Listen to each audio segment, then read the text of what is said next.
अस्सलाम वालेकुम व्यूअर्स, मैं हूं जाहिद तनोली एडवोकेट। आप देख रहे हैं law and the life. Sindh तास माहिदा क्या है, ये कब हुआ, इस माहिदे की रूह से पाकिस्तान और इंडिया के दरमियान किस तरह की तकसीम हुई पानी के हवाले से, और अगर इन दोनों मुल्कों में से कोई एक मुल्क इस माहिदे की खिलाफ वर्जी करता है तो इस सूरत में दूसरे मुल्क के पास कौन कौन से ऑप्शन हैं कानूनी। ये हैं वो सवालात जिनको जानने की कोशिश करेंगे आज की इस वीडियो में हम। व्यूअर्स, पानी ज़िंदगी के लिए एक लाजमी जुज़ है। बग़ैर पानी के ज़िंदगी का कंसेप्ट, ज़िंदगी का तसव्वुर किया ही नहीं जा सकता। 1960 से कबल भी पाकिस्तान और इंडिया के दरमियान पानी की वजह से ताल्लुकात ख़राब हो गए, कशीदा हो गए, जंग के दहाने पर पहुंच गए थे दोनों मुल्क। ऐसे में वर्ल्ड बैंक ने दखल अंदाज़ी करके दोनों मुल्कों को बिठाया और दोनों मुल्कों के दरमियान गुफ्त शनीद कराई, और गुफ्त शनीद कराने के बाद इन मुल्कों के दरमियान पानी की तकसीम करवा दी।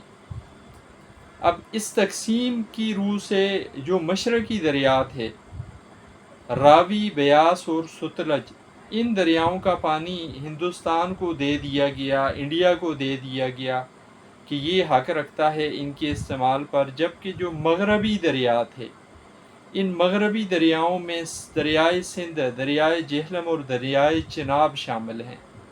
इन दरियाओं पर पाकिस्तान को हक दे दिया गया कि ये पाकिस्तान के हक के दरिया हैं, इनका पानी इस्तेमाल करेगा पाकिस्तान। लेकिन इन दरियाओं के पानी में से भी थोड़ी सी ज़रूरत के मुताबिक भारत को या इंडिया को ये इख्तियार दिया गया, अगर वो आबपाशी के लिए चाहे, अगर वो बिजली बनाने के लिए चाहे, किसी और ऐसी मुस्बत ज़रूरत के लिए अगर उसे पानी की ज़रूरत हो तो वो इस्तेमाल कर सकता है, बशर्ते कि उस इस्तेमाल से पाकिस्तान की पानी की ज़रूरत पर, पाकिस्तान के लोगों की पानी की ज़रूरत पर असर ना पड़े। ये मशरूत किस्म की इजाज़त जो पाकिस्तान में के हिस्से में दरिया आए थे 3, उनके पानी के इस्तेमाल में से भी इस्तेमाल पर इंडिया को ये इजाज़त मशरूत मिल गई। अब जिस तरह मौजूदा हालात बने हुए हैं, हिंदुस्तान माहिदे को एकतरफ़ा तौर पर मनसूख करने की कोशिश कर रहा है, जबकि पाकिस्तान इस बात पर बज़िद है कि हिंदुस्तान ऐसी कोई गलती न करे जिससे दोनों मुल्कों के दरमियान जंग छिड़ जाए। जंग छिड़ना तो एक अलग अमल है, लेकिन जंग के साथ साथ इस माहिदे में कौन सी ऐसे रास्ते बताए गए हैं इस मसले को हल करने के लिए, अगर इन दोनों मुल्कों के दरमियान, अगर इन दोनों ममालिक के दरमियान कोई इस तरह की कैफियत जिस तरह की अब पैदा हो गई है होती है, तो इस माहिदे में 3 तरह के हल दिए गए हैं। सबसे पहला हल दिया गया है बाहमी गुफ्त शनीद, यानी पाकिस्तान और इंडिया के ज़िम्मेदारान खुद बैठें और बैठकर इस मसले को हल करने की कोशिश करें। नंबर 2, अगर ये खुद नहीं बैठकर हल कर सकते तो किसी तीसरे न्यूट्रल मुल्क को इसमें बिठा दें और बिठा के उससे ये मसला हल करने की कोशिश कराएं।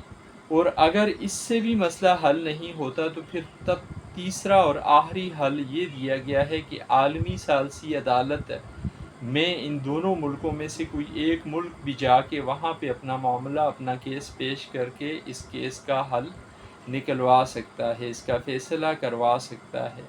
और जो मुल्क इस माहिदे को ज़िद अना की बिना पर मुस्तरद कर रहा है या इस माहिदे की खिलाफ वर्जी कर रहा है, उस मुल्क के खिलाफ मुतासरा मुल्क कानूनी चाराजोई करके उससे अपने होने वाले नुकसान की तलाफ़ी भी करा सकता है।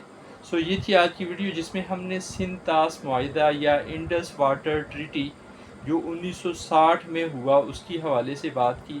और यहाँ ये बात भी आपको बताता चलूँ कि इस वक्त तक जो सबसे कामयाब तरीन मुआहिदात हुए हैं दुनिया की तारीख़ में, उनमें से एक मुआहिदा ये भी है कि इस मुआहिदे ने एक बहुत बड़े मसले को एक तवील मुद्दत तक हल किए रखा। पानी पर जंग नहीं होने दी इस मुआहिदे ने। उम्मीद है ये वीडियो आपकी मालूमात में इजाफे का बाइस बनेगी। ज़िंदगी रही फिर हाज़िर होंगे किसी नए मौजू के साथ। इजाज़त दीजिए। अल्लाह हाफ़िज़।